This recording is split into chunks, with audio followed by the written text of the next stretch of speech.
प्रसन्न चित्त स्थिर शरीराने काही क्षण आता डोळे उघडू शकतो. आता जे आपण चर्चा करू त्यावर विचार करू. थोडा मनातला मळ दूर झाला असला, मन शांत झालं असलं तर आजचा विषय ताईने निवडला गीतेत गुरुचे महात्म्य. निरनिराळ्या विषयांवर भगवद्गीतेचं अवर्णनीय संपत्ती आहे, संपदा आहे. 5000-250 वर्ष झाले तरी अजून पुरेसं नाही. निरनिराळे तुलसीदास यांनी रामायणात काही म्हटलं आहे, जाको कहे बहुविध सब संत, हरि अनंत हरि कथा अनंता, ताको कहे बहुविध सब संत. श्री हरि अनंत आहे, त्याचे गुणही अनंत आहे, त्याच्या लीला अनंत आहे, त्याचे नाव अनंत आहे, त्याचे कथा अनंत आहेत, त्याचं विनोद अनंत आहे. आणि हे जे विष्णू सहस्त्रनाम म्हणतो आपण, 1000 नावं कसे देवाचे, अनंताचे नाव 1000 कसे, फक्त सीमित कसे. त्यांना आपलं जेवढं पाठ होतील तेवढे 1000 नाव लिहून दिलं. जितके त्याचे लीला गुण तितके त्याचे नाव. शेवटी नाव रूपाचं तर महत्त्व कमी आहे. एकचा एक, एकासमोर कितीही शून्य लावले तितकी संख्या वाढू शकते. पण त्याचं म्हणून एक जर काढला ना, उरलं बाकी सगळं शून्यच. जसं तसे किती शून्य लावू शकतो, पण तो एक शेवटी तोच आहे. पण त्याच्यानंतर शून्य लावून त्याला 10 म्हटलं, अजून एक शून्य लावून त्याला 100 म्हटलं, 1000 म्हटलं, 10,000 म्हटलं. तसं आपण नावं जितके दिले तितके कमीच आहे. पण तो एकचा एक, एकोऽहम बहुश्याम, जसं वेदांमध्ये येतं की मी एक असतं तसं. तर तसंच भगवद्गीतेचे विलक्षण स्वरूप आहे की आता एक अध्याय करायचा झाला तर अनेक कितीतरी सत्र लागून जातात. आता अमेरिकेत 12 वर्षापासून करून आलो आहे. आत्ता कुठे 18 अध्यायापर्यंत पोहोचलो. मोक्ष संन्यास योग सुरू आहे इंग्रजी भाषेत. मराठी भाषेत 17वा अध्याय सुरू आहे, श्रद्धात्रय विभाग योग. आणि हिंदीमध्ये विश्वरूप दर्शनात 11वा अध्याय सुरू आहे. वर्षानुवर्ष चालू आहे. तर इथे 1 तास, 1-1.5 तासात जर काही बोलायचं गीतेवर तर मग वेगवेगळे विषय आहे. जसे श्रीकृष्णाचं स्वतःबद्दल काय मत आहे भगवद्गीतेत, तर स्वतःबद्दल काय म्हणतो है ना. भक्ताचे लक्षणं तर सांगितले आहेत खूप. 12वा अध्याय जो भक्तियोग आहे त्यात तर विशेष सांगितले आहेत. 2रा अध्याय जो सांख्ययोग 72 श्लोक आहे, त्यात 55व्या श्लोकापासून 72व्यापर्यंत स्थितप्रज्ञाचे लक्षणं, ज्ञानीचे लक्षणं सांगितले आहेत.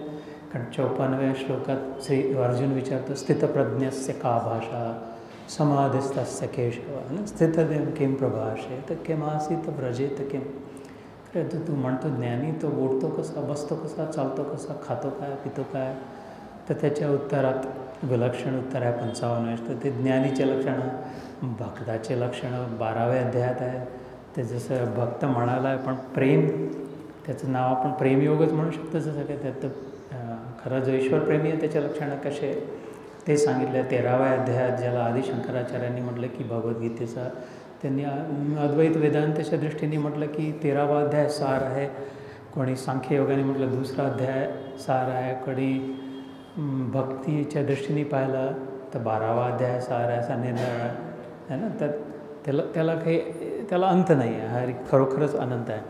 म्हणून मग निरनिराळे विषय, जसं काल इथे डागा लेआउटमध्ये हिंदीमध्ये सत्र झालं याच वेळी, तिथे विषय होता गीता में कृष्ण के प्रश्न. गीतेत प्रश्न उत्तर संवाद आहे. श्रीकृष्ण अर्जुन संवाद आहे. आपण म्हणा त्याच्या प्रत्येक अध्यायाचे शेवटी समवाद आहे. जे वाद आहे पण समवाद आहे, म्हणजे इक्वल फुटिंग आहे. देवाने आपलं देवत्व सोडलेलं हे आहे इथे है ना. आपण म्हणतो आपण स्वामी समर्थांचा जो मंत्र आहे आपण सगळेच मानतो, भिवू नको मी तुझ्या पाठीशी आहे. हां, त्यांनी पाठबळ मिळतं, शक्ती येते की गुरुचं पाठबळ आहे. आजचा विषय आहे गीतेत गुरुचे महात्म्य. तर सगळेच गुरूंचं साधारण असाच आशीर्वाद असतो शिष्यांना की भिवू नको मी तुझ्या पाठीशी आहे मागे. हा एक विलक्षण गुरु आहे, जगद्गुरू. हा पाठीमागे नाही, हा समोर उभा आहे. श्रीकृष्णाच्या समोर स्वतःचा छाताळ समोर करून की बाण जर आले युद्धभूमीत तर पहिले हा झेलायला तयार आहे. याचे शिष्य महाराज वर बसले आहे आणि हे समोर उभा आहे. त्याच्या शिष्य मागे हा समोर उभा आहे की माझ्यावर पहिले आघात होते. असे झाले महाभारतात किस्से येतात. यांनी स्वतः झेललेले. भिवू नको मी तुझ्या समोर आहे. म्हणणार है ना, की मी कारण हा जगद्गुरू आहे ना, हा गुरु नाही, गुरुमध्ये दीक्षा गुरु, शिक्षा गुरु, सद्गुरू आणि एक जगद्गुरू. म्हणून जे श्लोक म्हटले ध्यानाच्या वेळी की वसुदेव सुतं देवम कंस चाणूरमर्दनम देवकी परमानंदम कृष्णम वंदे जगद्गुरु, है ना, किंवा योगेशम सच्चिदानंद वासुदेवम जगत्प्रियम धर्म संस्थापकम वीरम, हा वीर आहे कृष्णम वंदे जगद्गुरु. असे मुकम करोती वाचालम असे अनेक आहेत की हा गुरुर गरियान भगवद्गीतेत 11व्या अध्यायात येतं. गुरुर गरियान, गुरूंचं गुरु, महागुरु. भागवत, श्रीमद भागवत पुराणात शुकमुनी याला वेगळंच नाव ठेवलं आहे. याचं योगेश्वरेश्वर, तर योग साधना करणारे योगी, त्या योगियांचा जो ईश्वर तो योगीश्वर. साधारणतः आपण शंकराला म्हणतो योगीश्वर, है ना, कारण की परमयोगी आहे, महायोगी आहे शिवजी, आणि ते ज्याची आराधना करतात योगीश्वरेश्वर.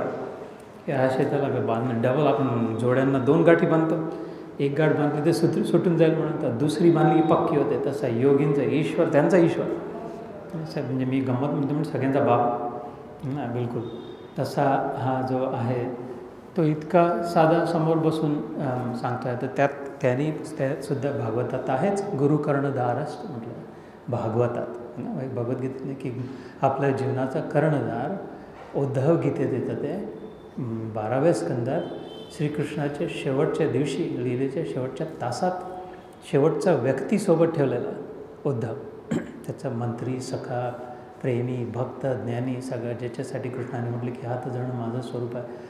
त्या प्रश्नोत्तरात ते म्हणतात की गुरु कर्णधार आहे जीवनाचं, आणि स्पष्ट उद्देश आहे की गुरु स्वीकारायला आपल्यापेक्षा कोणीतरी मोठं आहे हे ओपन माइंड असायला हवा. असं भगवद्गीतेत जवळपास 12 वेळी, भगवद्गीतेचे जसे ताई तुम्ही म्हटलं 700 श्लोक आहेत, ते की 12 श्लोकांमध्ये उल्लेख येतो की निरनिराळ्या प्रकारे म्हटलं आचार्य नाव दिलं आहे. काही ठिकाणी गुरु शब्द येतो, जास्त ठिकाणी आचार्य येतं की गुरुचं स्थान आहे, गुरुचं महत्त्व आहेच. जसं है ना, सूर्य तपतो, दिवसा उजेड मिळतो, आता सूर्य रात्री झाली तर रात्री चंद्राचं महत्त्व आहे. सौम्य करून रात्री जर दिसत नसेल, वीज नसेल, तर शेवटी चंद्राच्या उजेडातही आपण जाऊ शकतो. तसंच देव तर आहेच, सूर्यरूपी तळपतो, पण जे आपणच अंधारात असतो, आपणच देवाच्या विन्मुख झालो. सूर्य असून दिसत नाही आहे, कारण पृथ्वी विमुख होते ना, सूर्य नाही लपत, सूर्य नाही असतं पावत, सूर्य तर पृथ्वी विमुख होते, है ना. पृथ्वी जेव्हा सन्मुख होते तेव्हा दिवस आहे, आता पृथ्वी जेव्हा विमुख होते तेव्हा रात्र होत आहे. तर आपणच जेव्हा विमुख होतो तरीसुद्धा कृपा करून मार्ग दाखवणारा, तर जसं पौर्णिमेचा चंद्र तसं गुरुचं स्थान आहे त्यांनी म्हटलं. हे लक्षात ठेवायला आहे की चंद्राजवळ प्रकाश मात्र सूर्याचाच आहे, है ना. चंद्राचा स्वतःचा प्रकाश स्वयंप्रकाशी नाही आहे, स्वयंप्रकाशी सूर्यमंडळात सूर्यच आहे त्याची होती. पण मी जेव्हा अंधारात होतो, मी स्वतःचंच सांगतो आहे, पण मला वाटते कदाचित कुठल्या प्रामाणिक व्यक्तीची ही कथा असू शकते. मी स्वतः जेव्हा घोर अंधकारात होतो तेव्हा मला मात्र मार्ग दाखवणारा ईश्वर तर होतंच, पण कल्पना नव्हती. पण मला मार्ग दाखवणारं मात्र गुरुचंच महत्त्व होतं. म्हणून एक विषय हाही आहे की गीतेत गुरुचे महत्त्व. पण गीता ज्यांनी, जसं तुम्ही म्हटलं मगाशी की या स्वयं पद्मनाभस्य, ही भगवद्गीता देवानी स्वतः म्हटलेली आहे. इथं राम गीता आहे, उद्धव गीता आहे, म्हणजे ही मात्र त्याच्या तोंडून निघालेली गीता आहे. याच्या सुरुवातीला या भगवद्गीतेचं महात्म्य पुराणात येतं, वराह पुराणात येतं, स्कंद पुराणात येतं, शिवपार्वती संवादात येतं, लक्ष्मीनारायण संवादात येतं.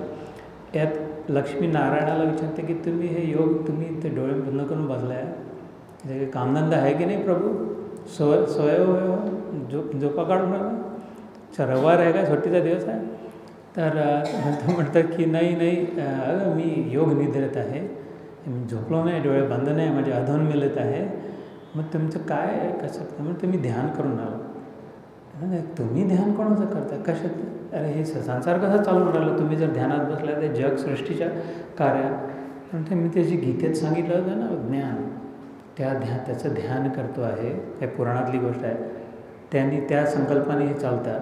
तर त्यात एक श्लोक येतो, गीता में रहस्यम अतिउग्रम, गीता में परमो गुरु शब्द येतो तो. हे गीताकार स्वतः म्हणते की गीताच माझं गुरु आहे. ती म्हणते की तुझा कोण गुरु राहणार, ते माझं ज्ञानच माझं गुरु आहे, ज्ञानगुरु. गीता मे अति ज्ञान उग्रम. गीता मे म्हणजे संस्कृतमध्ये माझं. गीता मे हृदयम पार्थ.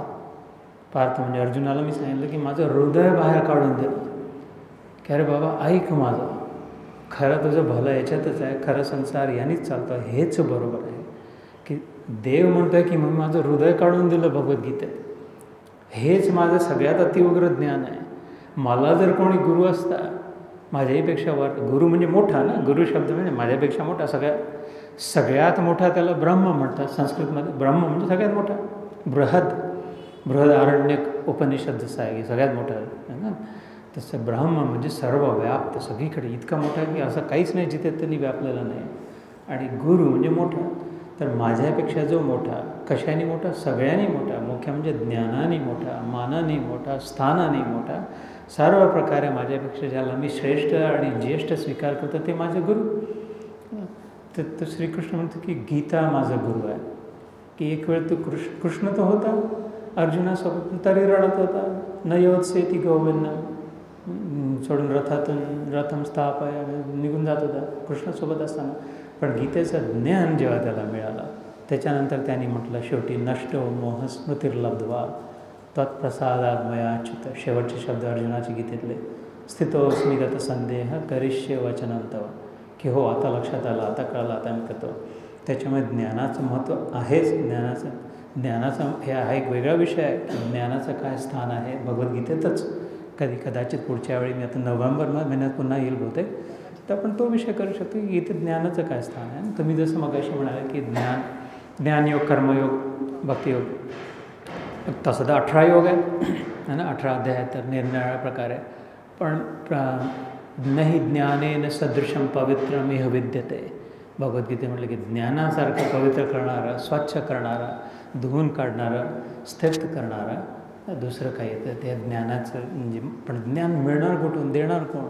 अस्खलित ज्ञान, निर्विवाद ज्ञान, स्वच्छ ज्ञान, निरपेक्ष ज्ञान, जे सिद्ध आहे, सिद्ध झालेलं ज्ञान कुठून मिळेल? तर ते गीतेच्या 4थ्या अध्यायात कर्मसन्यास, ज्ञान कर्मसन्यास योगात 34वा श्लोक, 34, 35, 36, 37, 38, जवळपास 39 श्लोकापर्यंत हे 4-5 अध्याय गुरुकडे निर्देश करतो. श्रीकृष्ण स्पष्ट म्हणतो 34व्या श्लोकात 14व्या अध्यायाच्या, तद्विद्धि प्रणिपातेन परिप्रश्नेन सेवया उपदेक्षन्ति ते ज्ञानं ज्ञानिनः तत्त्वदर्शिनः यज्ञात्वा न पुनर्मोहम् एवं यास्यसि पाण्डवः येन्यभूतान्यशेषेण द्रक्ष्यस्यात्मन्यथो मयि अभिचेतसि पापेभ्यः सर्वेभ्यः पापकृत्तमः सर्वं ज्ञानप्लवेनैव वृजिनं संतरिष्यसि यज्ञात्वा न पुनर्मोहम्. निरनिराळ्या प्रकारे सांगतो तो की 34व्या श्लोकात तद्विद्धि प्रणिपातेन, विधीपूर्वक त्यांना प्रणिपात करून परिप्रश्नेन सेवया, सेवाभावाने जाऊन त्यांना जर प्रश्न केले तर ते तर सहज अनायास उपदेश करतील, अनायास सांगून देतील. स्वतः जो ठेवण्यासाठी नाही त्यांनी जमा करून ठेवलं. हे तर जेवढं दिलं तेवढं वाढतं ज्ञान, जितकं वाटलं. कारण मी जर बोलून राहिलो आहे तर सगळ्यात पहिले माझे कान आहे, सगळ्यात जवळ माझे कान आहे, तर पहिले मला ऐकू येत आहे, मला आठवण होते, मला क्लॅरिटी होते. तर सांगणारं जितकं भलं होतं, बोलणारं अमेरिकेत म्हणतात यू लर्न बाय टीचिंग. शिकायचं जर असेल तर शिकवा पहिले, तर स्वतःचीच क्लॅरिटी होत जाते. तर ते सहज सांगतील तसं निरनिराळ्या प्रकारे गीतेत गुरुचं महत्त्व अवश्य आहे. त्यावर थोडा वेळ आपण अजून बोलू आणि मग कार्यक्रमाला विराम देऊ. तर सुरुवातीला जे सांगितलं की गीता सुरू व्हायच्या आधीच गीतेच्या महत्त्वात श्रीकृष्णाने म्हटलं गीता मे परमो गुरु म्हणून. याच्यात जो पहिल्या अध्यायात अर्जुन विषाद योग निरनिराळ्या अध्यायांमध्ये गुरुचं महत्त्व येतं. पहिल्या अध्यायात धृतराष्ट्र आणि संजयाचे प्रश्नरूपीच आणि सुरुवात दुसऱ्याच श्लोकात लगेचच आचार्य उपसंगम्य राजा वचनमब्रवीत की संजयाला प्रश्न विचारतो धृतराष्ट्र की किम कुर्वत संजय, काय करून राहिलं जरा सांग बरं. तर टी व्ही ऑन कर, दूरदृष्टी मिळाली, हा रिमोट घे, ऑन कर, चॅनल लाव बरोबर, आणि आता मला ती सिरियल संपेस तर बंद नको करू पूर्ण 18 दिवस जे चाललेलं युद्ध, what's happening, what is going on. तर तो पहिलं दृश्य काय दिसलं संजयाला, सुरू केलं ते सांगणं, जसं आपण खाली कॅप्शन येतात किंवा ट्रान्सलेशन तर लिहून येतात, त्याने तो सांगून आला की दुर्योधन गेला आचार्यम उपसंगम्य राजा वचनम अब्रवीत, की ते दुर्योधन जरी असला तरी त्याला एवढं समजलं, एवढं माहिती होतं. त्यावेळेचे संस्कार असे होते, गुरुकुला तोही जाऊन आला होता, दुर्योधनाला कळत तर सगळं होतं. महाभारतात तो म्हणतो जानामि धर्मम न च मे प्रवृत्ती, जानामि अधर्मम न च मे निवृत्ती, मला समजते सगळं. दुर्योधन म्हणतो माहिती आहे मला बरोबर काय, चूक काय, धर्म काय, अधर्म काय, माझी प्रवृत्ती नाही होत तिकडे, जे बरोबर तिकडे आहे. अधर्म काय आहे ती काय नको करायला मला माहिती आहे, पण तिथून माझी निवृत्ती नाही होत, कारण पक्के संस्कार झाले लहानपणापासून पूर्वजन्मीचे. आईवडिलांनी रोखलं टोकलं नाही, आणि अजून की म्हणजे मला आता माझं मन तिथेच जातं, त्याच्यामुळे जाऊ दे तर मी तेच करतो म्हणून असं. आणि एकदा तो कबूल करतो की हो हो बरोबर आहे म्हणून. तर तो सुद्धा बरोबर पहिले सगळ्यात पहिले कोणाजवळ गेला, द्रोणाजवळ. आचार्य, आचार्य शब्दाचं जर समजून घेतलं तर आचरणाने, चरण संस्कृत चरण म्हणजे खाणं नाही, आपण मराठीत चरण चालणं. तर आजचं जे बोले तसा चाले, रोल मॉडेल. आचार्य म्हणजे जे आपल्या आचरणाने शिक्षा देणारा तो आचार्य, याच्याकडे बघून जे समजू शकतं. त्यामुळे की ज्याचं जीवनच त्याची विद्या आहे की अच्छा असं वागायला हवं, असं बोलायला हवं, असा विचार करायला, असं द्यायला हवं, असं करायला हवं. हे खूप भाषण, खूप उपदेश करायची गरज नाही, यांच्या संपर्कातच यांच्या सोबत राहून लक्षात येतं की कशी शांती राहू शकते, कशी स्थितप्रज्ञाचं काय असतं ते. ना स्थितप्रज्ञाचं जेबद्दल जेव्हा अर्जुन विचारतो दुसऱ्या अध्यायात, खातो काय, पितो काय, चालतो कसा, बोलतो कसा, तर कृष्ण एक वेगळ्याच प्रकारे उत्तर देतं. त्याचं ते खाणं पिणं, वागणं, बोलणं, घालणं सगळं तेच राहतं. तर बाहेरून काही नाही समजणार, पण आतून कम्प्लिटली होतं. प्रजहाति यदा कामान सर्वान पार्थ मनोगतान आत्मन्येव आत्मनतुष्ट स्थितप्रज्ञस्य उच्यते. 55वां श्लोक दुसऱ्या अध्यायातला, की त्याचे खाणंपिण्यामध्ये काही नाही, पण मनातल्या कामना सगळ्या उघडून फेकल्या, संभूळ नष्ट केल्या. सर्वान पार्थ मनोगतान, प्रजहाती म्हणजे हानन की उखडून फेकल्या. आत्मनिया एव आत्मन संतुष्ट, जेवढा आहे स्वतःच्या मनात स्वतःसोबत संतुष्ट आहे तो खरं असतं त्या प्रज्ञा. तर त्याचं वागणं बोलणं लक्षातच येईल. जे खरोखर सद्गुरू आहे ना, गुरुचे 3 प्रकार जसे म्हटलं, एक दीक्षा गुरु, शिक्षा गुरु, दीक्षा गुरु, सद्गुरू. आणि या सगळ्यांचा जो गुरु तो जगद्गुरू आहे ना. तर जसा तर शिक्षा गुरु म्हणजे जे शिकवतात, शाळेत गेलो आपण गुरु म्हणतो, त्यांना त्यांचा सन्मान असतो, त्यांचा मान करतो. आताही कोणी गुरु दिसले, गणित शिकवणारे, इंग्लिश म्हणजे तर पटकन पाया पडतो, त्यांच्या विचारपूस करतो. ते शिक्षा गुरु, यांनी शिकवलं है ना. जे शज व्हायचं ते शास्त्र स्वरूप आहे, शासन करणारा, ज्यांनी वळण लावलं, शिकवलं, ते शिक्षा गुरु. दीक्षा गुरु त्याची वरची पायरी समजली, जे दिशा दाखवतात. आणि मला आपल्या शास्त्रांमध्ये ते आपल्या उद्धारासाठी, आपल्या प्रगतीसाठी 2 गोष्टींची आवश्यकता, एक दिशा आणि दुसरं गती. तर गती जी आहे ती आपण आपल्या मनाने घेऊ शकतो. गती कितीही फास्ट जात असलो, समृद्धी हायवेवर 150च्या मैलाने जात असलो, जरी अजून 200च्या मैलाच्या स्पीडने जात असलो, पण म्हणजे दिशा नेमकी उलटी असेल तर की जेवढा फास्ट जाईल तेवढंच अजून लांब पोहोचेल. त्याच्यामुळे त्यांनी शास्त्रामध्ये म्हटलं आहे की बघ बरं, गतीपेक्षा दिशा जास्ती महत्त्वाची आहे. हळू गेलं तरी चालेल, स्लो असलं तरी चालेल, गती आपोआप मिळेल तुला. पहिले मेक शुअर कर, लक्ष याच्याकडे दे की तुझी दिशा बरोबर आहे. मग ती दिशा बरोबर आहे कसं समजू मी, एवढं मोठं ब्रह्मांड आहे, कोणत्या दिशेने एक्झॅक्टली कुठल्या दिशेने जावं. तर म्हणून तिथे म्हटलं आहे की गुरुकडे जा, ते जाऊन पोचलेलं आहे, पाहून चुकलेलं आहे, ते तुला म्हणतील की एवढ्या सगळ्यातून त्या दिशेने जा, इथे आहे ना. उपनिषदांमध्ये 9 वेळा ब्रह्मवाक्य ज्याला म्हणतो, ते 9 वेळा येतो उपनिषदामध्ये, तत् त्वम असि, शेवटी ते दाखवणार आहे. आई मुलाला सतत सांगते, अरे घेतलं का बरोबर, परीक्षा आहे आता सुरू झालं की नक्की घेतलं ना, विसरलं तर नाही, नक्की घेतलं का, दाखवा बरं. सतत सतत सांगून डोकं खराब करून टाकलं. पण का सांगताय सतत सतत, दिवशी सगळ्यात महत्त्वाची गोष्ट आहे ती सतत सतत म्हणते. तसं उपनिषदांमध्ये 9 वेळा सांगितलं, म्हणून त्याला महावाक्य म्हटलं, प्रमुख उपदेश. तत् त्वम असि, म्हणजे काय ते तुझ्यातच आहे, आत पहा, तुला सापडेल. जो ईश्वर शोधतो आहे इकडे बाहेर, याला अंत नाही आहे, बेअंत आहे, आत तुला मिळून जाईल तुझ्यामध्ये. तर त्याचं दिशा देणारा, आत कसं जावं हे सांगणारा तो सद्गुरू.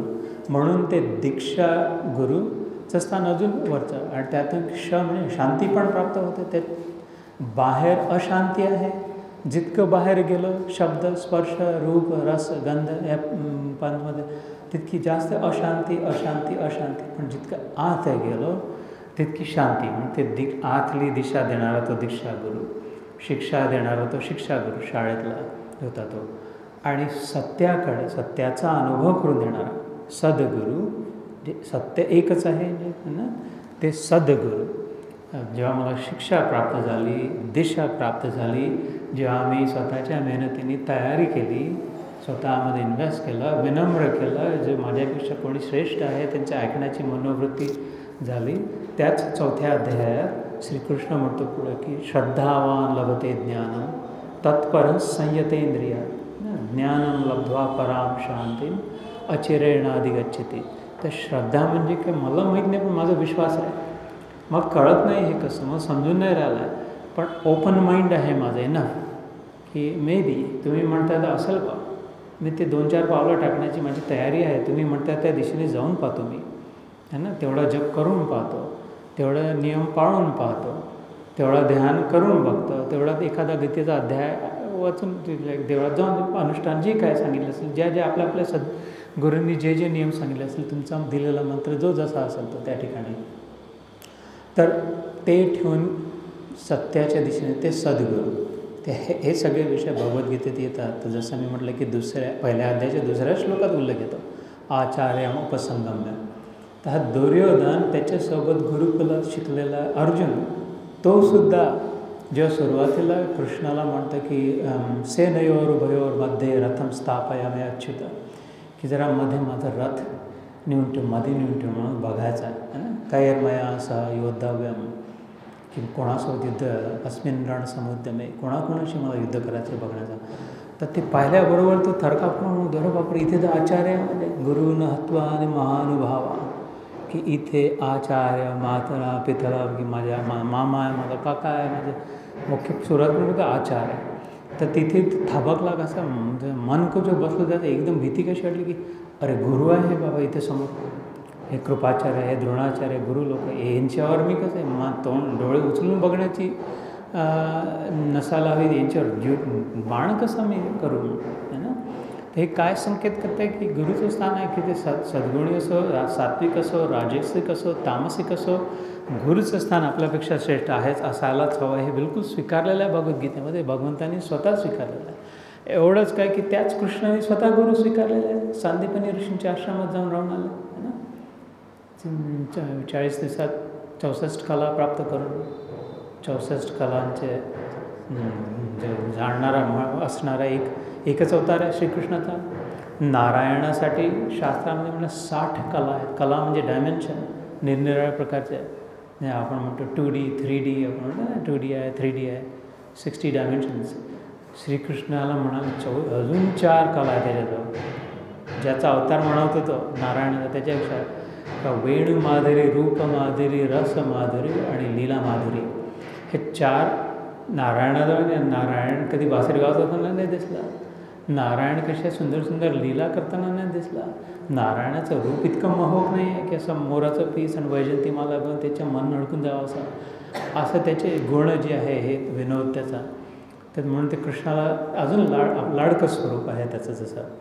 तर ते असलं तो स्वतः तोही सांगा गेला ना, तो स्वतः गुरुच्या आश्रमात गेला, राम बनून आला, तर वशिष्ठांच्या आश्रमात राहून आला आपल्या भावांना घेऊन. योग वशिष्ठ महारामायण नावाचा जो ग्रंथ आहे, ज्ञान ग्रंथ आहे, त्याचा रामायणाच्या कथेशी काही संबंध नाही, एक कवडीचाही संबंध नाही, एक केसाचाही संबंध नाही योग वशिष्ठ महारामायणात रामायण नाही आहे, कथा नाही, रामाची कथा नाही आहे, गुरु शिष्य संवाद आहे.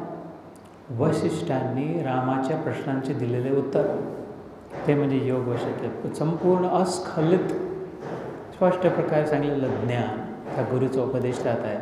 तर राम बनून आला, कृष्ण बनून आला, तर स्वतः गुरु स्वीकारले. त्यांचे वडील वासुदेवांनी, गर्गाचार्य त्यांचे गुरु होते. नंदबाबाला जर म्हटलं तर त्यांचे शांडिल्य ऋषी त्यांचे गुरु होते, भक्तिशास्त्र. त्याच्यामुळे कोणी न कोणी आपल्यापेक्षा श्रेष्ठ हे स्थान असावं आवश्यक आहे, हा इथे संकेत आहे. तर त्या पहिल्या अध्यायात मी अजून काही श्लोक बघून सांगतो तुम्हाला, जसं कुठे कुठे उल्लेख केलेला आहे गुरुचा, ते तुमच्या लक्षात येईल. मी जसं म्हटलं की 12 ठिकाणी स्पष्ट प्रकारे सांगितलं आहे. दुसऱ्या श्लोकात तर झालंच आपलं. त्याच्यानंतर तत्रा पश्यत स्थितान पार्थ पितृनथ पितामहान आचार्यान मातुलान भ्रातॄन पुत्रान पौत्रान सखींस्तता. 26व्या श्लोकात अर्जुनही म्हणतो की अरे राम, इथे माझ्यासमोर आचार्य आहे, इथे कसं मी करू. पुन्हा तोच अर्जुन लगेच थोड्या वेळाने 34व्या श्लोकात म्हणतो आचार्य पितर पुत्रा तथैव च पितामहा, की माझे हे गुरु आहे बाबा, इथे हे माझ्याचे नाही शक्य होत. न योजसे इथे गोविंद म्हणून ठेवून देतो तो, पण आम्ही भिक्षा मागून राहतो, पण हे माझ्याचे नाही होणार, आपल्या गुरुच्या विरुद्ध मी नाही जाऊ शकत म्हणून, है ना. तर आणि अशाच प्रकारचे उल्लेख आहे त्यात अजून. आणि मग हे जो गुरुन हत्वा, दुसरा अध्याय सुरू होतो सांख्य. पुन्हा 5व्या श्लोकात तो म्हणतो गुरुन हत्वा हि महानुभावान श्रेयो भोक्तुन भैक्षमपीह लोके. हे गुरुच्या विरुद्ध मी आवाज करून त्याच्यापेक्षा पुन्हा तो मी भिक्षा मागून आपलं गुहा शोधून जाऊन मरण मला श्रेष्ठ आहे म्हणून. ते पुन्हा पुन्हा याच्यासाठी मी आठवण करून देत आहे की आपलंही डोक्यात लक्षात आलं की स्वीकार केला आहे का शिक्षागुरू. तर आपण सगळे शाळेत जर गेलं तर शिक्षागुरू मिळालेच आहेत. दीक्षागुरू कोण असावा, आणि नसलं तरी निदान मनाने मानावं. एकलव्यानी द्रोणाचार्यांना मनानेच मानलं होतं ना, त्याला पूर्ण प्राप्ती झाली. एकलव्याची गोष्ट सगळ्यांना माहिती आहे, अर्जुनापेक्षा श्रेष्ठ होऊन गेला. ती कथा आहे शेवटी. महाभारताचं युद्ध जिंकल्यानंतर अरे कृष्णाचं जेव्हा अवतार लीला संपूर्ण सांगितले कृष्णाने अर्जुनाला म्हटलं हे राण्या जे आहेत त्यांना घेऊन तर कुठेतरी सुरक्षित ठिकाणी नाही. तर अर्जुन नेत असताना त्याला एक छोट्याशा भोरकट जी होती शिवाजी महाराजांसारखी सेना, छोट्याशा सेनेने हरवून टाकला अर्जुनाला, पूर्णपणे हरवलं. त्यामुळे असं कसं शक्य आहे, हे तुम्ही कोणी शिकव, तुमचं सरदार कोण आहे. अर्जुन म्हणे मला ते त्या बांधून का, अर्जुनाला बांधला, ज्याला कोणी आजपर्यंत नव्हतं, अर्जुनाला बांधून ते म्हणे माझी एकच दिवशी मला तुमच्या मुख्य सरदाराजवळ घेऊन जा, मला पाहायचं आहे. नेऊन पाहिलं आहे, अंगठा कापून बस. एकलव्य होता तिथे, की एकलव्याने शिकवलेले हे लोक. म्हटलं हे कसं झालं, कोण आहेस तू बाबा, तुझी ओळख दे. आणि तू आपण गुरुभाई आहोत, तुझे माझे गुरु एकच आहे. म्हणजे गुरुभाव असतं तर मला तर माहीत राहिलं असं गुरुभाव. मग त्यांनी सांगितलं की नाही ते तुला नाही माहिती, द्रोणाचार्यांना माहिती आहे, पण त्यांनी मला कधी शिष्य म्हणून स्वीकार नाही केला, पण मी त्यांना नेहमी गुरुरूपातच मानलं होतं. गुरु दक्षिणा काय द्यायची ते म्हणून अंगठा कापायला सांगितलं, अर्जुनासोबत कम्पीट नाही करू शकणार कधी म्हणून. तर माझा म्हणण्याचा उद्देश आहे की जरी आपण जीवनात प्रत्यक्ष स्वीकार केलं नसेल, पण मानल्याने सुद्धा भावो ही भक्ती, भावेचा केला, भावनांनी जरी आपण जोडू शकलो तरीसुद्धा गुरुची कृपा अवश्य आहे.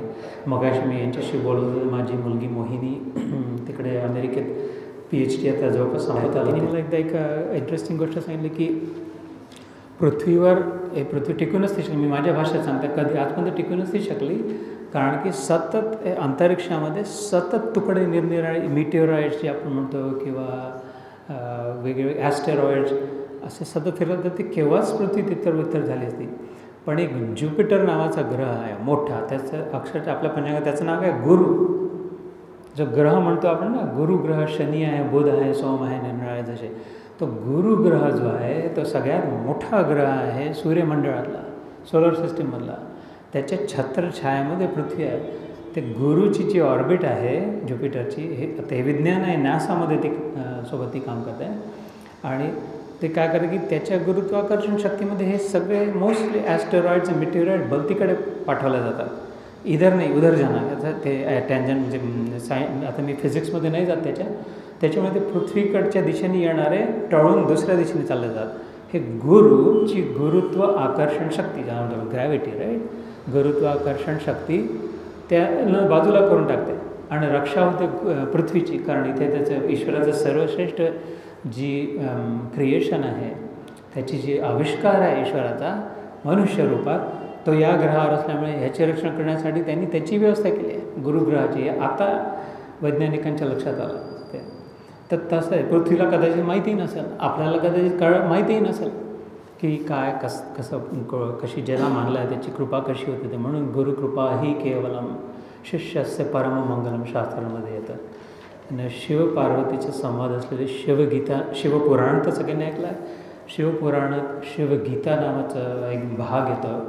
त्या शिवगीतेमध्ये 3 अध्याय आहेत ज्याला आपण सामान्यतः गुरुगीता म्हणतो. गुरुचरित्राचं पारायण करतो जेव्हा दत्त जयंतीच्या वेळेस, त्याच्या शेवटी गुरुगीता वाचतो आपण. तर ती गुरुगीता म्हणजे शिवगीतेतले 3 अध्याय आहेत. त्यातल्या दुसऱ्या अध्यायात पहिले 2 श्लोक जे आहेत, आपले आपण बरेचदा म्हणतो अखंड मंडलाकारम व्याप्तम येन चराचरम तत्पदम दर्शितम येन तस्मै श्री गुरवे नमः. ब्रह्मानंदम परमसुखदम केवलम ज्ञानमूर्तिम द्वंद्वातीतं गगनसदृशं तत्त्वमस्यादिलक्षणम् एकं नित्यं विमलमचलं सर्वदी साक्षीभूतं भावातीतं त्रिगुणरहितं सद्गुरुं तं नमामि. त्यात हे शिवजींनी पण महत्त्व सांगितलं आहे तसं. आणि हे भगवद्गीता त्यांनी बघून पार्वतीला सांगितली ती. त्याच्यामुळे माझा उद्देश हा आहे की हे सगळे, मी तर लहान तोंडी मोठा घास घेत आहे, तुम्ही सगळेच इथे प्रत्येक, मला माहिती आहे अगदी 100% माझ्यापेक्षा ज्येष्ठही आहात आणि श्रेष्ठही आहात. कुठलीच नवीन गोष्ट मी नाही सांगत आहे, नुसतं मी आठवण करून देण्याचा प्रयत्न करतो आहे. नवीन काहीच नाही आहे, माझं काहीच नाही आहे, पण हे निरनिराळ्या शास्त्रामधलं एकत्रित करून समोर गीतेच्या निमित्ताने सांगितलं. कारण गीतेचा स्वतःचा स्वभावच तसा आहे की स्वामी विवेकानंद म्हणतात की उपनिषद रूपी बगीच्यांमधलं 108 उपनिषद आहेत ना, आपल्याला माहीत असलेलं आहे. त्यातले 18 प्रमुख समजले जातात. त्यातलं पटपट मुख्य फुलं निवडून कृष्णाने अर्जुनासमोर ठेवलं आहे की आता वेळ नाही आहे जास्ती. हे युद्ध 8 वाजता युद्ध सुरू होणार, 7:45ची वेळ आहे मोक्षदा एकादशीच्या दिवशी, आणि महाराज बसून गेले, न युद्ध येते गोविंद, 15 मिनटात शंख वाजणार आहे आणि फटाफट संपवून टाकलं. ज्याने मी प्रतिज्ञा केलेली आहे भीष्माने की सबको मार डालेंगे, आता याला कसं उचलायचं, बसून गेलेला डिप्रेस्ड आहे, सुपर डिप्रेस्ड अर्जुन, एकदम अल्ट्रा डिप्रेस्ड. त्याच्यामुळे देवाचीच किमया, हे देवच करू शकतो की फट जिंकले बेस्ट असेल, बेस्ट ऑफ द बेस्ट, सर्वोत्कृष्ट ते गुच्छ, हे विवेकानंदांचे शब्द आहेत, त्यांनी समोर ठेवला घ्यायचं. तर असा गीतेमध्ये त्यांनी 12 वेळा हे आचार्य रूपाने गुरुचा उल्लेख केलेला आहे. म्हणजे काहीतरी तर अर्थ असणारच नक्की, जे परमेश्वराने केला असं तसा आहे ना. त्याचा एक प्रसिद्ध श्लोक आपण सगळे आरतीनंतर म्हणतो. 2ऱ्या अध्यायातला 7वा श्लोक आहे तो, कार्पण्य दोषो उपरत स्वभाव पृच्छामि त्वां धर्मसम्मूढचेता यत् श्रेयस्यां निश्चितं ब्रूहि तन्मे शिष्य शब्द, शिष्यस्ते अहम शाधिमां त्वां प्रपन्नम, है ना. अनायास म्हणून निघून जातो पुढे.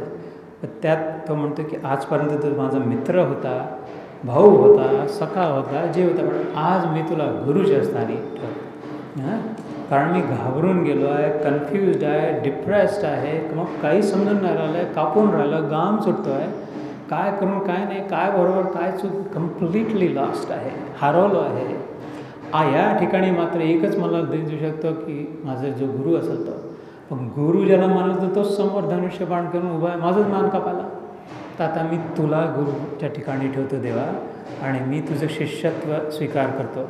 शिष्यस्ते, ते म्हणजे तुझा, अहम मी, शाधिमां त्वां, तुला प्रपन्न होतो. प्रपन्न होतो म्हणजे शरणागतीच्या पलीकडची गोष्ट. हे कालच्या सत्रात मी थोडं डिटेलमध्ये समजून सांगितलं होतं, आता संक्षिप्तमध्ये सांगतो. शरणागत होणं म्हणजे पूर्णपणे स्वतःला की बाबा एक मी तुमच्या शरण आहे. बाबा रोज़ मंत्र म्हणतात की मैं आपकी शरण में आया हूँ, आप मेरा कल्याण कीजिए, आप सबका कल्याण कीजिए, मैं आपकी शरण में आया हूँ, असा त्यांचा मंत्र आहे. रोज जगासाठी प्रार्थना करतात. तर त्यात असं उत्कृष्ट आहे, आणि त्यात भावना काय, एक मी आहे आणि एक तुम्ही आहे, 2 आहे ना. मैं आपकी शरण आहे. प्रपन्न हे त्याच्या पलीकडे चाललं जातं की मी नाही आहे, मलाही माहीत नाही मी कोण आहे, फक्त तूच आहे देवा. बस आता तूच सांभाळ. तर तिथे त्याने म्हटलं की मी आता प्रपन्न झालो तुला. तर तिथे पुन्हा गुरुच्या शिष्यरूपाने उल्लेख येतो की शिष्यस्तेहम शाधिमाम त्वाम प्रपन्नम. त्याच्यानंतर खरी गीता सुरू होतं ना, जेव्हा त्याने हे प्रामाणिकपणे स्वीकार केला. त्यानंतर अजून 1-2 श्लोक घेऊ. यातले तिसऱ्या कर्मयोगात 21व्या श्लोकात म्हणतं यद यद आचरती श्रेष्ठ तत्तद्देवेतरो जनः स यत् प्रमाणं कुरुते लोकस्तदनुवर्तते. की स्पष्ट सांगली जे पुन्हा इथे आचरण शब्द आला. जसं मी म्हटलं की आचरणाने जो दाखवतं, नुसत्या शब्दांनी नुसतं वाचून दाखवलं असं रोल मॉडेलने जे तर ते श्रेष्ठ असतात आणि जग त्यांना फॉलो करतं, त्यांच्या मागे बरोबर जातं. कळत न कळत आपण त्यांच्याच मागे जात असतो. कोणी स्टॉक मार्केट श्रीमंत झालं, इन्व्हेस्ट केलं म्हणून त्याचं ऐकतात.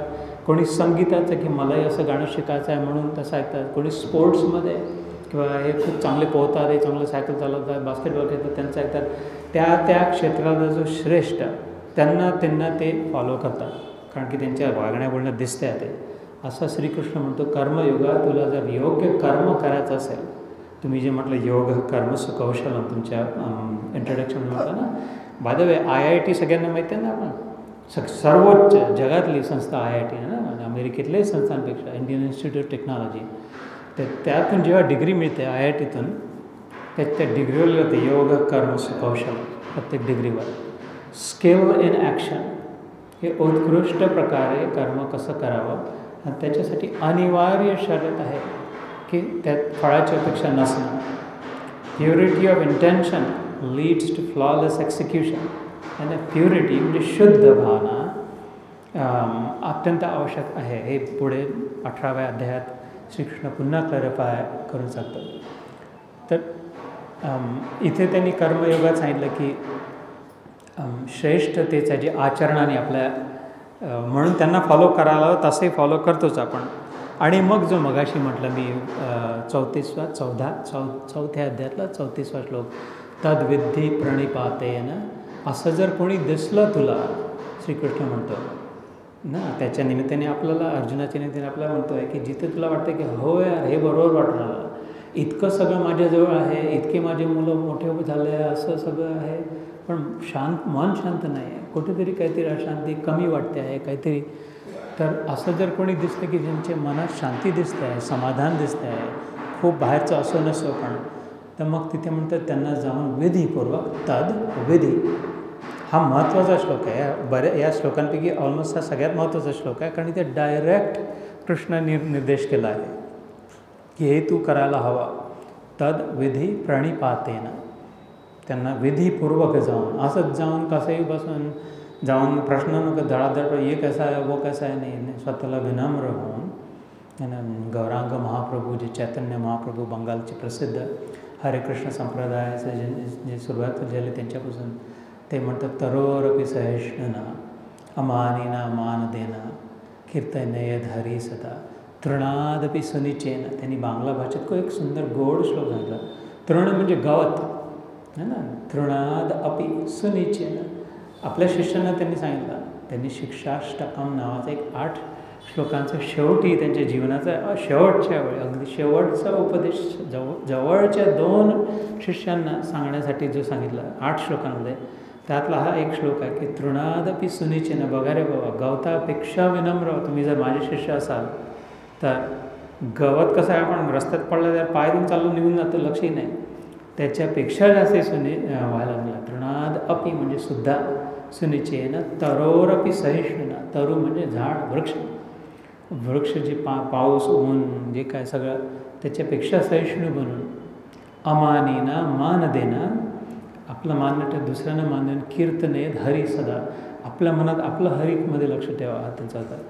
तसाच आहे कृष्णाचे स्वरूप ते गौरांग महाप्रभू जे होते ते राधा आणि कृष्ण 2 एक रूपात आलेला एकच अवतार असा झाला आहे की जे एक बनून आले. त्याची खूप सुंदर कथा आहे त्या अवताराबद्दल. कधी पुढे योग आला तर तेही आपण करू शकतो की कसं म्हणजे कोण होते आणि काय होतं ते.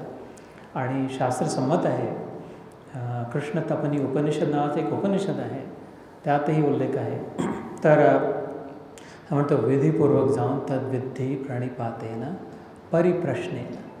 तर सुंदर कृष्णाचे शब्द या गीतेतले एक्झॅक्ट आहे, परफेक्ट आहे, सुंदर आहेत, एकदम सटीक आहे, एकदम राम बाण साधणार आहे. तो म्हणतो प्रश्न नको विचारू, परिप्रश्न म्हटलं आहे.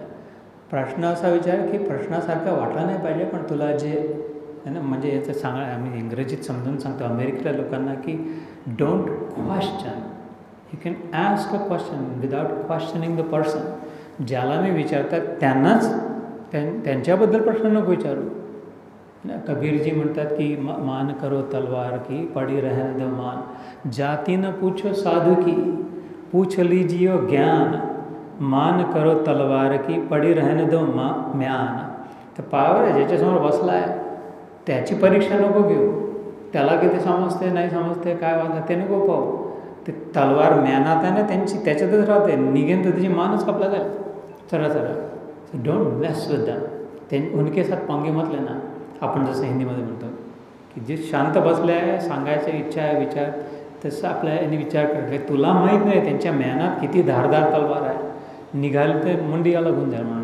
म्हणून मला तर खूपच आवडलं. म्हणून मी ते लक्षात ठेवलं आहे की मान कीजिए साधू की, कुठल्याही जातीचा असो, कशाही रूपात असो, कसंही दिसत असो, जर साधू वाट आहे तर मान कीजिए साधू की, पूछो ना पूछ लीजिए ज्ञान, जाति न पूछो साधु की पूछ लीजिए ज्ञान, मान करो तलवार की पड़ी रहने दो म्यान, है ना तसा.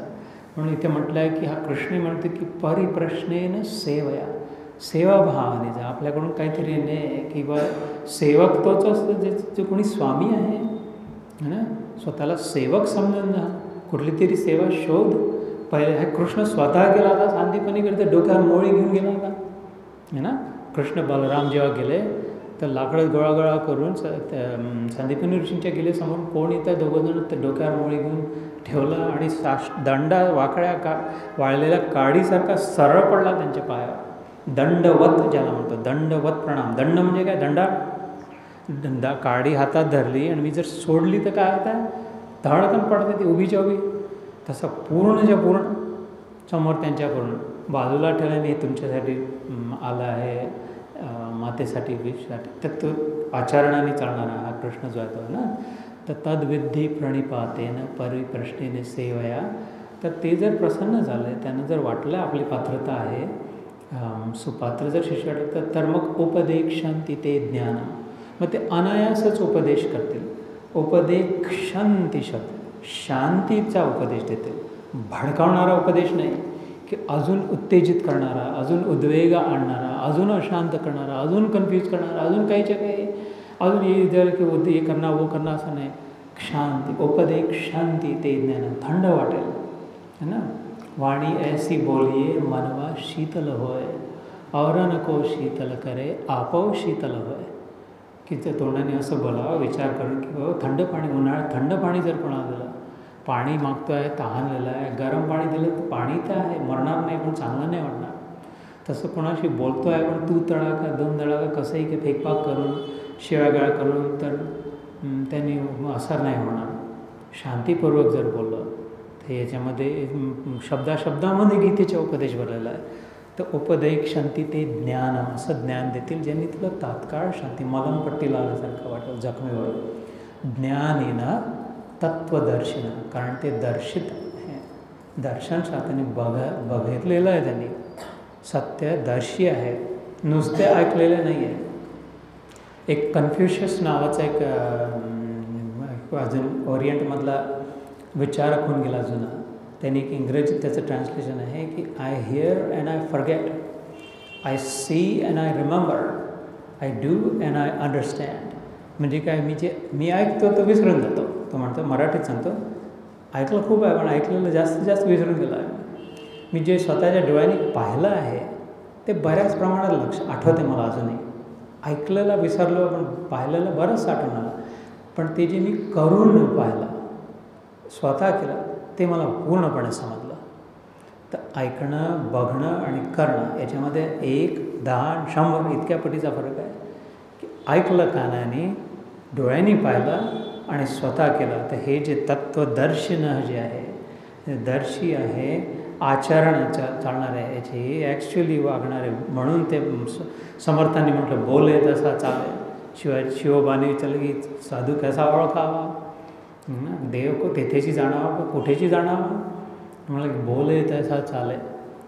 तिथे तू नक्की निश्चिंतपणाने त्याची वंदावी पावले ना. कारण कठीण आहे, बोलणं खूप सोपं आहे. आता इथे बसून मी बोलणं माझ्यासाठी सोपं आहे, तर ते ऑडिट करायला हवं, परीक्षा घ्यायला की खरंच बोलून राहिले फक्त की खरोखरच्या वागण्या बोलण्यात आहे.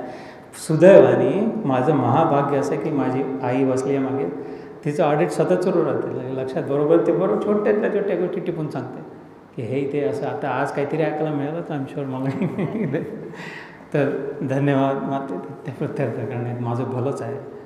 तर अजून पुढे बस आता 2-3 श्लोकांचा उल्लेख करला आहे. गुरुविषय 6वा अध्याय जो माझा सगळ्यात आवडता अध्याय आहे. याला ध्यान योग म्हणतात किंवा आत्मसंयम योग म्हणतात किंवा विवेकानंदांनी राजयोग पण याला नाव दिलं ना. तर त्यात एक श्लोक खूप सुरेख आहे. बऱ्याच संतांनी याला आपल्या डोक्यावर ठेवून यम लब्ध्वा च अपरम लाभम मन्यते नाधिकम तथा यस्मिन् स्थितो न दुःखेण गुरुणामपि विचाल्यते. गुरु शब्द तिथे येतो 6व्या अध्यायामध्ये. म्हणतात की ही स्थिती अशी स्थिती प्राप्त होईल. कृष्ण सांगतो अर्जुनाला या साधनेने तुला गीता योग रूपाने की यम लब्ध्वा च अपरम लाभम. हा लाभ असा प्राप्त होईल, मनात हृदयात इतकी शांती प्राप्त होईल की याच्या पलीकडे अपरम लाभम मन्यते न अधिकम तथा. शक्य नाही याच्यापेक्षा मोठं काही मिळू शकतं.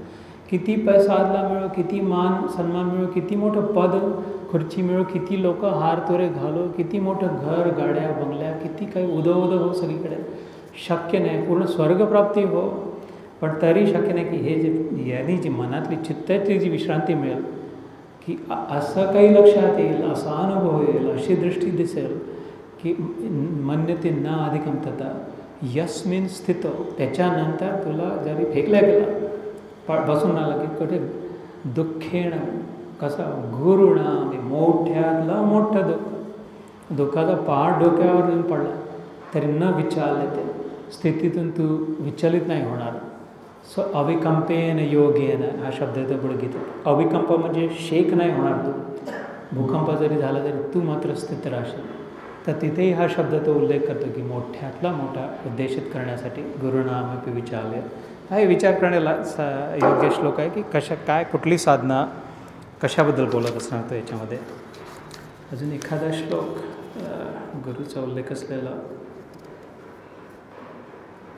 एक विश्वरूप दर्शनात 37व्या श्लोकात येतं कस्माच्च तेन नरेन महात्मन गरीयसे ब्रह्मणे अप्यादि करते. गरीयसे म्हणजे मोठा. 43व्या श्लोकात येतं पिता असि लोकस्य चराचरस्य त्वमस्य पूज्यश्च गुरुर्गरीया. नाही ते मी मगाशी जे म्हटलं होतं की अरे बापरे आता विश्वरूप दर्शन आता त्याला प्रत्यक्ष दिसायला लागलं है ना. कृष्णाने म्हटलं, अर्जुनाने प्रार्थना केली विभूती योग 10व्या अध्यायानंतर की हे जे मी ऐकतो सगळं केशु केशुच भावेशु चिंत्योसी भगवन्मया असा श्लोक त्यांनी म्हटला होता की मला हे कसं तुला जरा समजून सांग. ते सांगितलं 10व्या अध्यायात विभूती योगात. तर मग आता हा पटवला आहे तर अनास याला अजून थोडंसं म्हणून अजून थोडं मागले ते म्हणते पाऊस दिलं तर दिलं नाही तर नाही. तर म्हणते अरे तुम्हाला दाखवून देतो का प्लीज, शक्य असं तर दाखवून दे ना मला तू हेप्ती दा. तर म्हणते चल ठीक आहे देखलं है ना. पण तो म्हणतो की दिव्यम ददामि ते चक्षु पश्यमे योगमेश्वरम 11व्या अध्यायात म्हणतो तुला दाखवतो मी पण या डोळ्यांनी चमड्याच्या डोळ्यांनी नाही दिसणार है ना. मी तुला दिव्य चक्षु देतो ज्याला आपण भ्रुवोर मध्य म्हणतो है ना, शिवनेत्र ज्याला म्हणतो, ज्याला जे ध्यान आत ना. ध्यान देणं हिंदी म्हणतो ध्यान देणं, जरा ध्यान द्यावं लागतं. लक्षात मगाशी ध्यानाच्या वेळेस मी जी म्हटलं मराठीत लक्षात येणं, लक्षाच्या आत, लक्ष जर आत दिलं तर लक्षात येईल ते जसं है ना. तर इथे त्याला जेव्हा दिसायला लागला तेव्हा म्हणतो ओहो हो अरे बापरे सगळीकडे ब्रह्मांडमीशं कमलासनस्थं ऋषीश सर्वान अनुरगांश देव्या दिशो न जाने न लभोच शर्मा. मला ते सगळीकडे तूच दिसून आला. हे ब्रह्मा तुझ्यात दिसून आला, विष्णूचा अवतार म्हणतात पण विष्णू तुझ्यात दिसून आला. कमलासनस्थं शिव तुझ्या दिसून राहिला. कोण आहे रे बाबा तू? माय गॉड, एवढा मोठा प्रकट झाला म्हणून भयानक भयंकर अक्षर. आणि तो म्हणतो की गुरु सगळे गुरु तुझ्यावर हात धरून तुझी स्तुती स्वस्ती तुझं करून आलं. त्यात तो म्हणतो की गुरुर गरिया, महागुरु प्रगट झाला आहे त्याच्यासमोर. महतो महियान, अणुर अणियान, छोट्यातल्या छोट्यात तो दिसून आला, मोठ्यातल्या मोठ्यात तो दिसून आला. गुरूंचा गुरु सगळे मिळून जे वंदन करायला तो दिसून आला. असा जो परमेश्वर आपला पिता, आपला श्रीकृष्ण, आपला बालाजी, आपला विठोबा, एवढा भोला भाळा साधा बिचारा म्हणजे विटेवरी उभा, युगे 28 कमरेवर हात ठेवून पुंडलिकाची वाट पाहणं लागत नाही. मनाला साजवळ, गळा वैजंती माळा जे आहे तो मात्र महाचा महा आहे तो, गुरुर गरिया ना. हे तुकाराम महाराजांच्या अभंगात येतं. ज्ञानेश्वर मंदिर आहे. ज्ञानेश्वरांनी किती सुंदर वादविवादच मिटवला. शंकराचार्यांनी वादविवाद मिळवला की अरे सगुण की निर्गुण ची उपासना करायला हवी. आम्ही ब्रह्मसाधक आहोत, आम्ही अद्वैती आहोत, त्याच्यामुळे आम्ही हे अवतारांना वगैरे नाही म्हणत. असं आहे, बराचसा वाद आहे याच्याबद्दल. तर आम्ही तर आचार्य शंकरांचे आहोत, फॉलोअर्स आहोत. शंकराचार्यांनी स्वतःच्याच 32 वर्षाचं आयुष्य होतं, 30 वर्षाच्या आयुष्यानंतर लिहिलेलं भज गोविंदम भज गोविंदम भज गोविंदम मूढमते ना. इह संसारे बहुदुःखारे नहि नहि रक्षति डुक्रुम करणे, पुनरपि जन्मम पुनरपि मरणम पुनरपि जननी जठरे गमनम. शंकराचार्य म्हणून आले. शेवटच्या 2 वर्षामध्ये आपल्या लीला समाप्त होईल. शंकराचा अंश अवतार मानले गेलेले. 16 वर्ष ज्यांना फक्त मिळालं होतं आयुष्य, पण व्यासांनी प्रसन्न होऊन दुप्पट करून दिले. की अरे बाबा तुझ्यानी तर पूर्ण संसाराचा कला, माझ्याच्याने नाही होऊ शकला. लिहून लिहून थकलो. व्यासांनी म्हटलं वाचत नाही, लिहिलं वाचलं लक्षात राहत नाही, संबंध नाही. तू आचरणाने दाखवून राहिला तर घे, तू अजून 16 वर्ष राहा म्हणून केलेलं. 30 वर्षानंतर म्हटलं की काय करावं. सुरेशाचार्य तोटकाचार्य त्यांच्या शिष्याने म्हटलं भज गोविंदम भज, 3 वेळा म्हटलं भज गोविंदम मूढमते. हे ते शंकराचार्य म्हणून कृष्णाला अर्जुन म्हणतो 12व्या अध्यायाच्या सुरुवातीला की अरे तुझे निर्गुण उपासक सगुण उपासक आहे, याच्यातलं कोण मी श्रेष्ठ कसा म्हणून. तर तो म्हणतो, स्पष्ट उत्तर देतो. वकिली नाही केली आहे कृष्णाने इथे, कृष्ण शिष्टाई नाही इथे, की जे सगुण उपासक जे आहे ते मला श्रेष्ठ. श्रद्धया परयोपेतास्ते मे युक्त तमोमतः. ज्ञानेश्वर महाराज विष्णूचा अवतार, ज्ञानियांचा राजा, ज्ञानदेव, परमदेव, ज्यांना आपण सगळे मानतो, त्यांनी उत्तर दिलं प्रश्नाचं, तुझं सगुण म्हणू की निर्गुण रे. त्यांच्यासमोर प्रश्न कोणी विचारला तर त्यांनी काय सांगितलं, तुझं सगुण म्हणू की निर्गुण रे. सगुण निर्गुण एक गोविंद रे. खेळ का तुम्ही स्टोरी एंड केली नाही. आता ज्याला जे पाहिजे त्याचा तुम्ही अर्थ काढा. मला तर अर्थ स्पष्ट आहे, सगुण निर्गुण एक गोविंद रे, है ना. तर तसा इथे अर्जुनाला प्रत्यक्षच दिसलं होतं. आता एक शेवटचं एक श्लोक करून मग याला विराम देऊया आजच्या सत्राला. शेवटचे 2 इथे तर 13व्या अध्यायात 8व्या श्लोकात येतात. अमानित्वम अदंभित्वम अहिंसाम शांतिरार्जवम आचार्य उपासनम शौचम स्थैर्यम आत्मविनिग्रह. हा 13वा अध्याय म्हणजे संपूर्ण ज्ञान युगाचं कळून प्याला म्हणू शकतो. जरी दुसऱ्या अध्यायाचं नाव सांख्ययोग असलं आणि 4थ्या-5व्या अध्यायात ज्ञान असलं, तरी हे शंकराचार्यांनी म्हटलं आहे की ज्याला 13व्या अध्याय कळाला, क्षेत्रज्ञ विभाग योग, है ना, की आपण मी वेगळा आहे, शरीर नाही, हे दर्शवणारा. याच्यामध्ये सांगितलं आहे, कृष्ण म्हणतो आहे आचार्य उपासनम शौचम मौनम आत्मविनिग्रह. ते ज्ञान तर म्हणते की सगळे एकच आहे. गुरु नैव मे शिष्यम गुरु नैव मे शिष्यम चिदानंद रूपम शुभोहम ऐकलं आहे ना. आत्मषटकम जे शंकराचार्यांनी म्हटलं आहे की न मे बंधू न मे भ्राता गुरु नैव मे शिष्यम, की न मी गुरु आहे शिष्य आहे, शेवटी मी एक आहे. चिदानंद रूपम शिवोहम. त्यातही म्हटलं की ना आपण तो हे सगळं समजणारा समजून सांगणारा तर आचार्य होता ना तुला, त्याचं स्थान तर आहेच. म्हणून इथे म्हटलं आचार्य उपासना. ज्ञानयांसाठी सुद्धा इथे आवश्यकता आहे आचार्याची उपासना, मौनम आत्मविनिग्रह. आणि शेवटी इथे संजय जेव्हा निरूपण झालं, शेवट झाला, कृष्णाने पोथी बंद केली, आता अर्जुनाने म्हणून दिलं की झाला, मी तू म्हणतो तसं करतो, तू जे बोलता तसं. तर संजयजी सांगतो की शेवटचा जो श्लोक होता त्याच्यामध्ये शेवट यायच्या आधी व्यासप्रसादात श्रुतवान, ते म्हटलं की बाबा हे व्यास देवांच्या कृपेने हे प्रगट झाली ही जी गीता.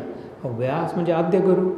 हे गुरुपौर्णिमा आपण जी साजरी करतो है ना, जुलै महिन्यात तिथे जिथून चातुर्मास सुरू होतो है ना, महत्त्वाची जी साधना सुरू होते, जिथून मग आपण लसूण कांदा नाही, हे धान्य नाही, हे सगळे जे नियम सुरू होतात, गुरुदक्षिणा देणं, ती जी गुरुपौर्णिमा करतात ती ॲक्च्युली व्यास पौर्णिमा नावाने प्रसिद्ध आहे.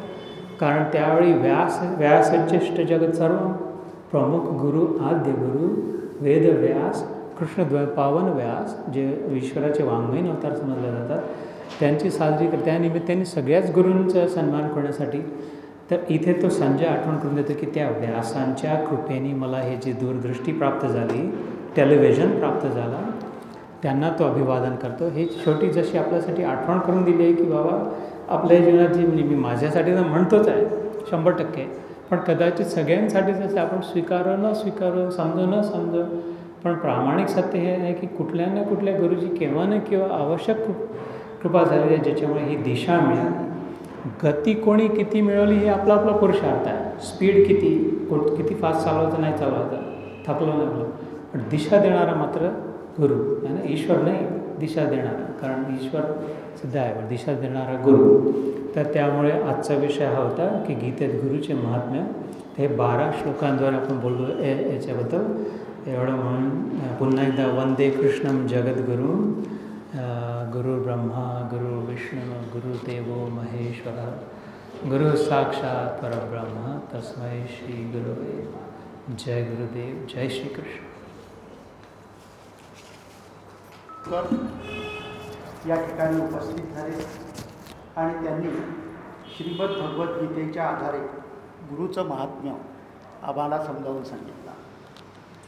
गुरुचं महात्म्य सांगत असताना प्रत्येक अध्यायामध्ये 18 अध्यायामध्ये प्रत्येक अध्यायामध्ये गुरुचं महात्म्य सांगत असताना जे अपेक्षित आहे ती सर्व माहिती त्यांनी आपल्याला अतिशय उत्कृष्टपणे सांगितली. आपण नेहमी म्हणतोच की मातृदेवो भव, पितृदेवो भव आणि आचार्य देवो.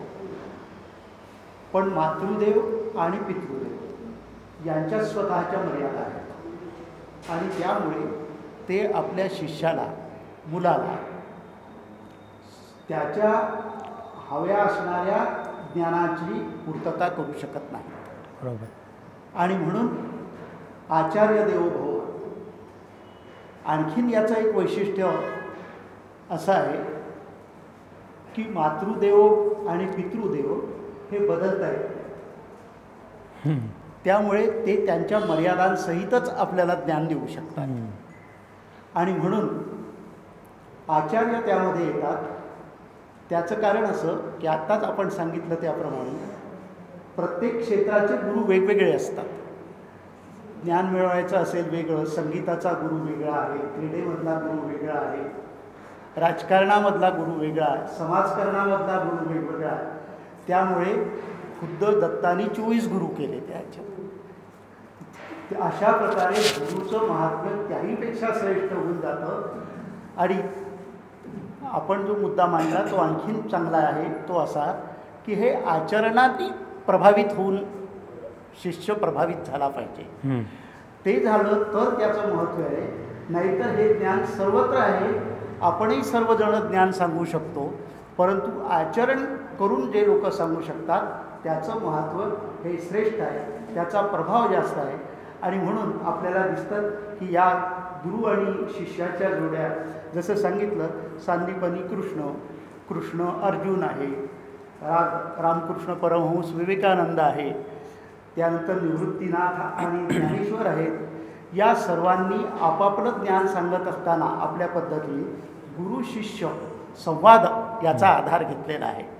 तर ही संपूर्ण माहिती निश्चितच आपलं जीवनाचं कल्याण करणारी आहे आणि जीवनाचं सार्थक करणारी आहे. हे सर्व आपण त्याचं वाचन, मनन आणि चिंतन करून आचरणात आपण की आणावं ही अपेक्षा आज श्री जोरपूरकर यांनी व्यक्त केलेली आहे, ती आपण पूर्ण करण्याचा संकल्प करूया.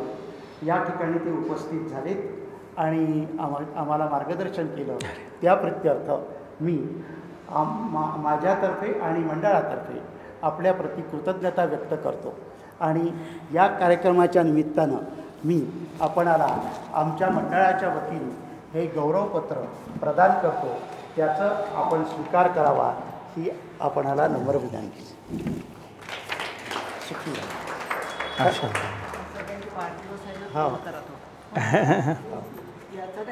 If these videos are helpful, please share them with others. Like and subscribe to help spread the message of Krishna. Jai Shri Krishna.